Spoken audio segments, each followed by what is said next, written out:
আসসালামু আলাইকুম। নতুন একটা ভিডিওতে আপনাকে স্বাগত। চলমান বিপিএল 2025 এর একদম শেষ পর্যায়ে আমরা চলে এসেছি এবং আগামীকালকে ফরচুন বরিশাল ভার্সেস চিটাগং কিংসের ফাইনালের মধ্য দিয়ে বিপিএল এর 11তম আসর শেষ হয়ে যাবে এবং এই যে বিপিএল এর 11তম আসর, এই 11তম আসরে বিপিএল এর 7 দলের কেমন পারফরমেন্স ছিল এবং সেই সাথে 7 দলের কি কি ঘটনা ঘটিয়েছে এবং সেই সাথে বিপিএল এ কি কি উল্লেখযোগ্য ঘটনা ঘটেছে এবং কি কারণে বিপিএল এত বেশি বিতর্ক হলো, এই সবগুলো বিষয় নিয়ে আমি বিস্তারিত আলোচনা করবো। আশা করি ভিডিওটা শেষ পর্যন্ত দেখবেন। তো আমরা সবাই জানি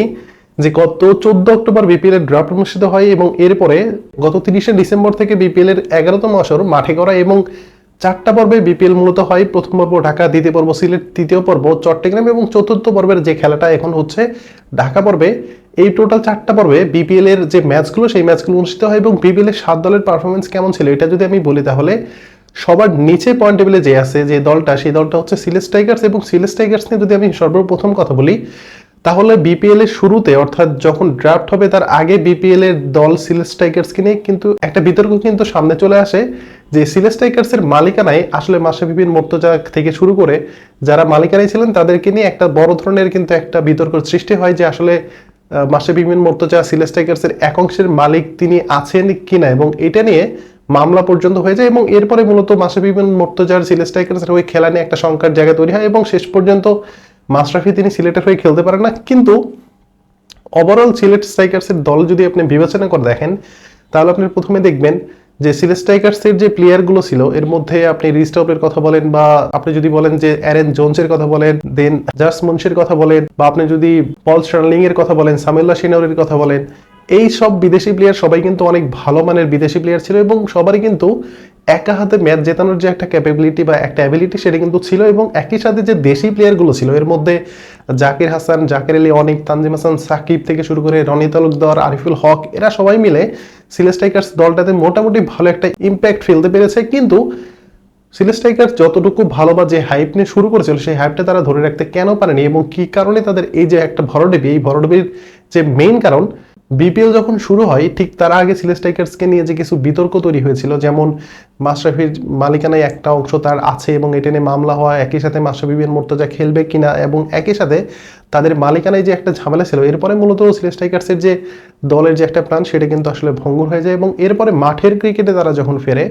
মাঠের ক্রিকেটে তারা ভালো শুরু করলেও তারা কিন্তু শেষ পর্যন্ত এই শুরুটা শেষ করতে পারেনি এবং চলমান বিপিএলে 12 ম্যাচে মাত্র 2টা ম্যাচে জয়লাভ করতে পেরেছে এবং এই যে 2টা জয়, এই 2টা জয় তারা খুবই ভালোভাবে জিততে পেরেছে এবং বাকি যে ম্যাচগুলো হেরেছে এর মধ্যে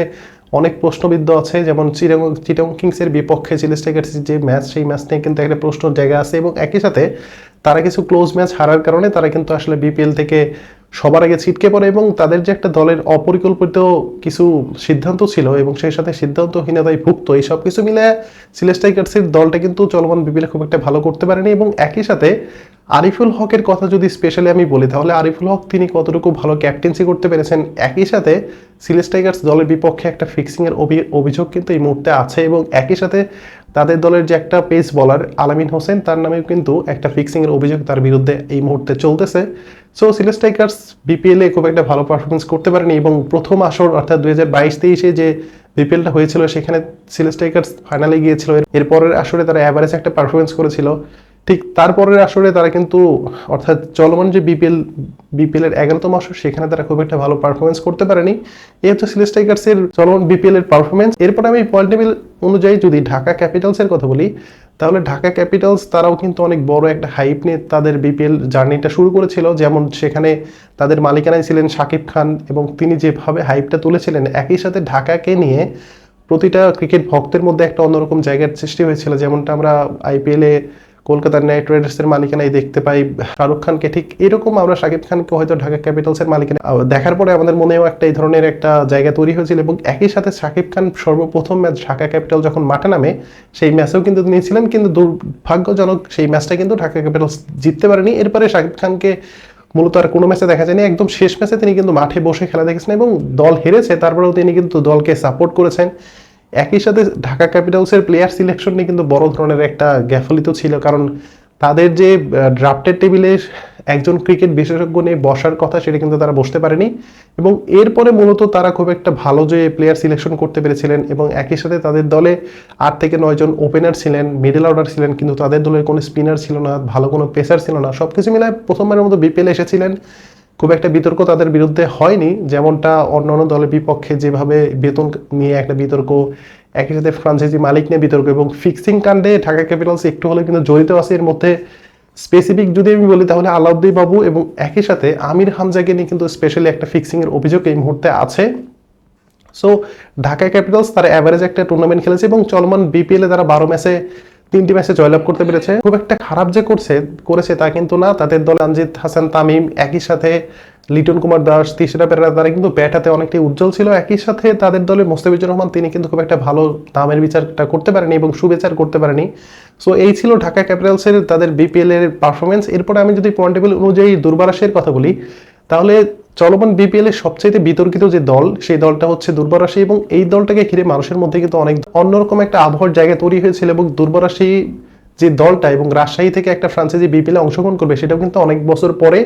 এর কারণে রাজশাহীর মানুষের মধ্যে একটা ক্রেজিনেস ছিল এবং দলটাকে নিয়ে কিন্তু মানুষ অনেক বড় স্বপ্ন দেখতেছিল। কিন্তু যদিও তাদের দলে বড় মাপের কোনো ক্রিকেটার কিন্তু ছিলেন না, তাদের দলের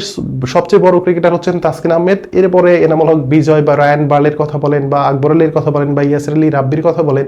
এবং এরও আগে তারা ড্রাফট থেকে কিছু বিদেশি প্লেয়ারকে দলে ফিরিয়েছিলেন, কিন্তু তারা বিপিএল খেলতে আসেনি। এবং এরপরে যে কাজগুলো তারা করেছে মাঠের বাইরে, সেই কাজগুলো কিন্তু আসলে বিপিএল এর যে একটা ইমেজ সেটা কিন্তু নষ্ট করতে যথেষ্ট ছিল। যেমনটা তাদের বিদেশি প্লেয়ারদের সাথে তাদের পেমেন্ট ইস্যু নিয়ে অনেক ঝামেলা ছিল, তারা প্র্যাকটিস করতে আসেনি, বিদেশি প্লেয়ার ছাড়া তারা বিপিএল খেলতে নেমেছে।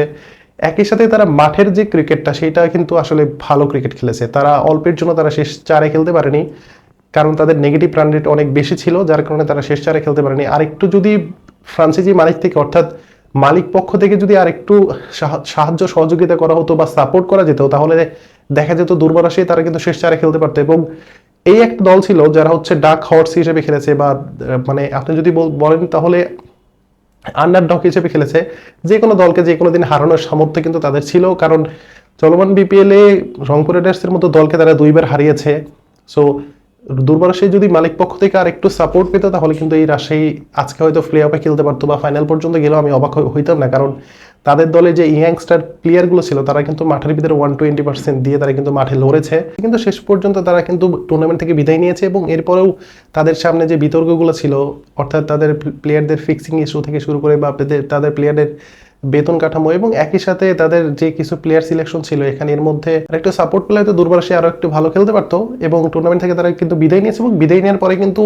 ফ্রান্সিসি মালিকের বিরুদ্ধে অনেক ধরনের অভিযোগ তোলে এবং তিনি কিন্তু পুলিশের হাতে একটা সময় আটক পড়ে যান এবং তিনি মুসলেকা দিয়ে সেখান থেকে ছাড়া পান এবং প্লেয়ারদের বেতনটা আগামী 16 তারিখের মধ্যে ক্লিয়ার করার কথা বলে তিনি সেখান থেকে মুসলেকা নেন। এই হচ্ছে দুর্বারাসীর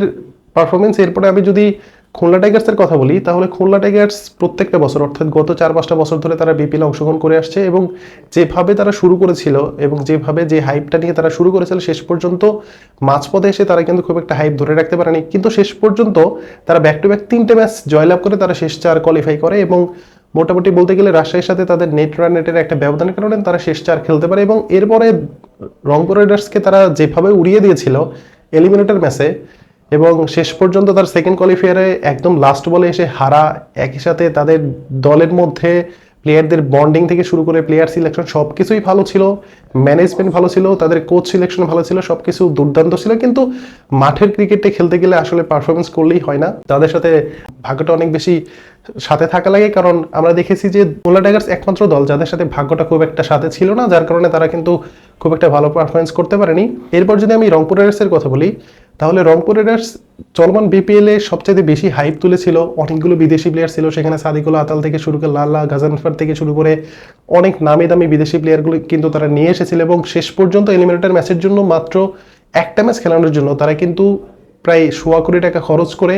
3জন বিদেশি ক্রিকেটারকে নিয়ে আসে। এর মধ্যে Tim David, Andre Russell, James ফিন্স, তাদেরকে নিয়ে এসে খুব একটা সফলতা পায়নি। কিন্তু এর আগে টুর্নামেন্ট যখন শুরু হয় ঠিক তারও আগে তারা জিএসএল অর্থাৎ গ্লোবাল সুপার লিগ জিতে এসে তাদের একটা কনফিডেন্স লেভেল অনেক বেশি হাই ছিল এবং বিপিএল শুরুতে প্রথম 8টা ম্যাচে তারা জিতে প্রথম দল হিসেবে তারা কোয়ালিফাই নিশ্চিত করে, কিন্তু শেষ পর্যন্ত তারা কিন্তু খুব একটা নামের প্রতি যে একটা শুভেচ্ছা সেটা কিন্তু করতে পারেনি এবং প্রথম 8টা ম্যাচ জেতার পরে তারা ব্যাক টু ব্যাক 5টা ম্যাচ হেরেছে এবং তারা কিন্তু টুর্নামেন্ট থেকে বিদায় নিয়েছে। এবং এরপরে আমি যদি চিটাগং কিংসের কথা বলি, তাহলে চিটাগং কিংস যেভাবে শুরু করেছিল আপনি যদি দেখেন তাহলে 2012 সালে এবং 13 সালে তারা বিপিএল অংশগ্রহণ করেছিল। এরপরে তাদের মালিকানায় যে দলটা চিটাগং কিংস তারা কিন্তু বিপিএল অংশগ্রহণ করেনি এবং 2025-এর যে বিপিএল অর্থাৎ বিপিএল এর 11তম আসরে তারা আবার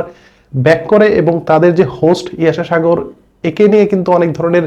একটা দর্শকদের মধ্যে একটা উন্মাদনা তৈরি হয় এবং একই সাথে ইয়াশা সাগর আসার পরে চিটাগং কিংসের যে ফ্যান বেস সেটি কিন্তু দিনকে দিন বাড়তে থাকে এবং একই সাথে মাঠের ক্রিকেটেও তারা কিন্তু আসলে ভালো ক্রিকেট খেলা শুরু করে। তাদের নিয়েও বিতর্ক ছিল, কিন্তু তাদের নিয়ে বিতর্ক খুব একটা কম হয়েছে এবং মাঠের ক্রিকেটে তারা কিন্তু দুর্দান্ত ক্রিকেট খেলেছে এবং তারা পয়েন্ট পেলে 2 নম্বর স্থান থেকে বিপিএল এর শেষ 4 নিশ্চিত করে এবং তারা প্রথম ম্যাচ অর্থাৎ কোয়ালিফায়ার 1-এ তারা ফরচুন বরিশালের সাথে 9 উইকেটের বিশাল ব্যবধানে হারলেও সেকেন্ড কোয়ালিফায়ারে তারা খুলনা টাইগার্সের বিপক্ষে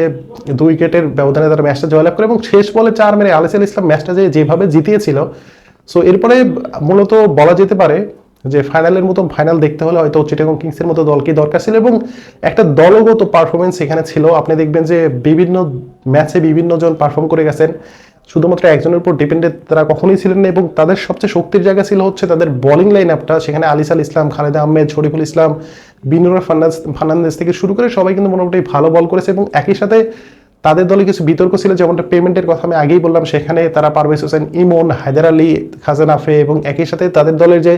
ব্র্যান্ড অ্যাম্বাসেডার ছিলেন শহীদ খান আফ্রিদি, তাকেও কিন্তু তারা বেতন দেয়নি। এটা নিয়ে কিন্তু অনেক ধরনের কথাবার্তা উঠেছিল এবং একই সাথে মোটামুটি বলতে গেলে একটা এভারেজ টুর্নামেন্ট খেললেও তারা শেষ পর্যন্ত ব্যাক টু ব্যাক জয়ের মাধ্যমে তারা কিন্তু এখন ফাইনালে চলে গেছে। তো মোটামুটি বলা চলে যে তারা মোটামুটি ভালো একটা টুর্নামেন্ট পার করেছে এবং এখন পর্যন্ত এই হচ্ছে চিটাগং কিংসের এবারের বিপিএল এর পারফরমেন্স। এরপর আমি যদি চলমান বিপিএল এর সবচেয়ে সাকসেসফুল টিমের কথা বলি, ফরচুন বরিশাল তারা যেভাবে টুর্নামেন্টটা শুরু করেছিল এবং শেষ পর্যন্ত তারা সেইভাবেই টুর্নামেন্টটা শেষ করতে যাচ্ছে এবং প্রথম দল হিসেবে তারা প্রথম কোয়ালিফায়ার ম্যাচটা জিতে তারা ফাইনালে চলে গিয়েছিল এবং পয়েন্ট টেবিলে 1 নম্বর দল ছিল এবং তাদেরকে নিয়ে কোনো ধরনের কোনো বিতর্ক ছিল না, তাদের প্লেয়ারদের পেমেন্ট ইস্যু নিয়ে বা কোনো ধরনের কোনো বিতর্কই কিন্তু ছিল না। কিন্তু ছোট্ট একটা বিতর্ক হয়েছিল, যেমনটা ডেভিড মালান তিনি গণমাধ্যমে বলেছিলেন যে তাকে যেভাবে বা যে চুক্তিতে তাকে নিয়ে আসা হয়েছিল প্রথম 3টে ম্যাচে তিনি বেঞ্চে বসেছিলেন, তিনি খেলার জন্য এসেছেন, তাকে না নেওয়ার কারণে তিনি একটু হলে মনক্ষুণ্ণ হয়েছিলেন এবং এটা নিয়ে মিডিয়াতে একটু কথাবার্তা উঠেছিল এবং একই সাথে তামিম ইকবালের সাথে একাধিক ম্যাচে একাধিক প্লেয়ারের সাথে কিন্তু একটু বাকবিতণ্ডা হয় এবং এরই কারণে মূলত ফ্রান্সাইজির নামে কোনো ধরনের এলিগেশন ওঠেনি, বাট ইন্ডিভিজুয়াল কিছু প্রবলেম ছিল, এর কারণে আসলে অতটা বেশি সমস্যা হওয়ার কথা না এবং ফরচুন বরিশাল এই মুহূর্তে ফাইনালে তারা অপেক্ষা করছে দ্বিতীয় শিরোপার জন্য। অপরদিকে চিটাগং কিংস তারাও কিন্তু প্রথম শিরোপার জন্য অপেক্ষা করছে। সো আগামীকাল হচ্ছে ফাইনাল এবং এই যে আমি 7 দলের পারফরমেন্স বললাম, আপনাদের যদি কোনো মতামত থাকে সেটা অবশ্যই আমাকে জানাবেন এবং আগামীকাল বাংলাদেশ সময় সন্ধ্যা 7টায় ফরচুন বরিশালের মুখোমুখি হবে চিটাগং কিংস এবং ফাইনাল ম্যাচটি দেখার আমন্ত্রণ জানিয়ে আজকের ভিডিও পর্যন্তই। ধন্যবাদ সবাইকে, আসসালামু আলাইকুম।